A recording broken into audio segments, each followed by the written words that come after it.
Kwa dhati kabisa, kupitia kikao hiki, napenda kuishukuru management ya wizara kwa kushirikiana na Tume ya Madini kwa kazi kubwa wanayoifanya katika sekta, hususan katika usimamizi imara uliopelekea kuvuka malengo ya makusanyo kwa kipindi cha nusu mwaka, ambapo Tume ya Madini imekusanya jumla ya shilingi bilioni 663.94 sawa na 108.99 ya lengo la nusu mwaka wa fedha 2025/26.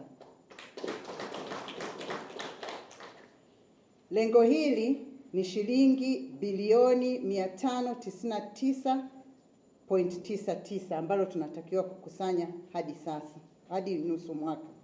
Makusanyo haya ni sawa na ongezeko la 25.39 ukilinganisha na bilioni 521.59 iliyokusanywa kipindi kama hichi mwaka wa fedha 2024/25.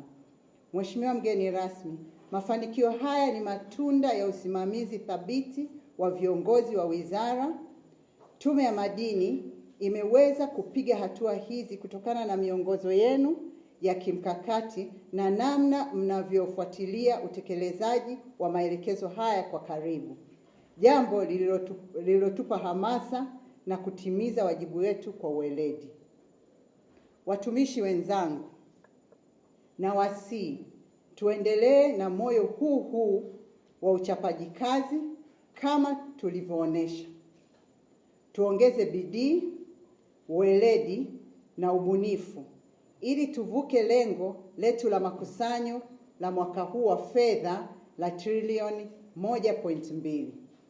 Tukumbuke kuwa umoja wetu na juhudi zetu ndio siri ya mafanikio yetu.